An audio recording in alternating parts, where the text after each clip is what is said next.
इतिहास में कई राजा हुए, लेकिन एक राजा ऐसा भी था जिसने भूखा रहना स्वीकार किया, जंगलों में भटकना स्वीकार किया, लेकिन कभी दुश्मन के सामने सिर नहीं झुकाया। जब पूरा भारत मुगलों की ताकत से कांप रहा था, तब राजस्थान की धरती पर एक शेर अकेला खड़ा था। लेकिन क्या आप जानते हैं, उस राजा ने अपने सबसे प्रिय साथी को युद्ध के मैदान में खो दिया था, और उस दिन पूरा मेवाड़ रो पड़ा। ये कहानी है महाराणा प्रताप की। 9 मई 1540 कुंभलगढ़ किले में एक बालक का जन्म हुआ। किसी को अंदाजा नहीं था कि यही बच्चा आगे चलकर भारत के सबसे महान योद्धाओं में गिना जाएगा। उसका नाम था प्रताप।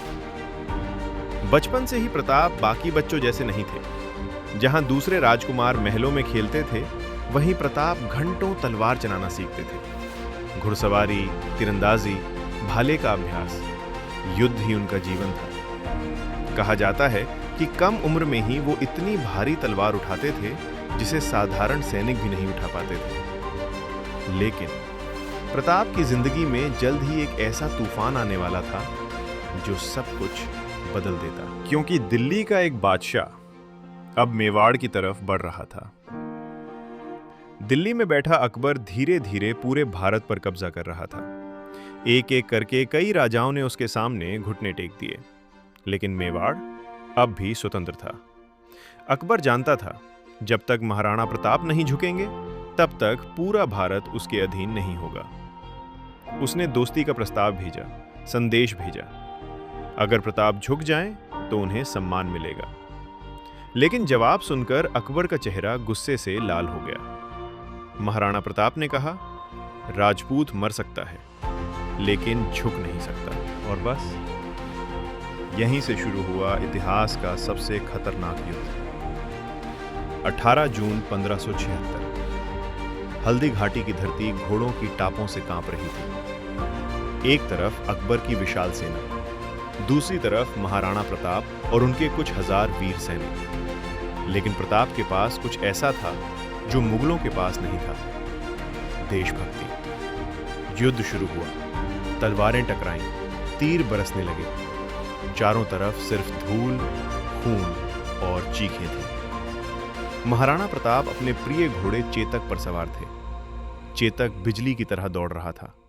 फिर अचानक प्रताप सीधे दुश्मन के सबसे बड़े हाथी की तरफ बढ़े, और तभी चेतक ने ऐसी छलांग लगाई जिसे देखकर दुश्मन भी कांप उठे। लेकिन अगले ही पल कुछ ऐसा हुआ जिसने महाराणा प्रताप को अंदर से तोड़ दिया। युद्ध के दौरान चेतक गंभीर रूप से घायल हो चुका था। उसके शरीर से खून बह रहा था, लेकिन फिर भी वो अपने राजा को सुरक्षित जगह तक लेकर गया। कुछ दूर पहुंचने के बाद चेतक लड़खड़ाया और जमीन पर गिर पड़ा। महाराणा प्रताप अपने घोड़े को गोद में लेकर रो पड़े, क्योंकि चेतक सिर्फ घोड़ा नहीं था, वो उनका सबसे वफादार साथी था। लेकिन असली दर्द अभी बाकी था। हल्दी घाटी के बाद प्रताप जंगलों में रहने लगे। राजा होकर भी उनके परिवार को घास की रोटी खानी पड़ी। एक दिन उनकी बेटी के हाथ से घास की रोटी भी जंगल का जानवर छीन कर ले गया। ये देखकर महाराणा प्रताप की आंखों में आंसू आ गए, लेकिन उन्होंने फिर भी हार नहीं मानी, क्योंकि अब प्रताप वापसी करने वाले थे। धीरे धीरे महाराणा प्रताप ने अपनी सेना फिर तैयार की। एक एक करके उन्होंने कई किले वापस जीत लिए। मुगल सेना फिर से डरने लगी। प्रताप ने साबित कर दिया कि सच्चा योद्धा कभी हार नहीं मानता।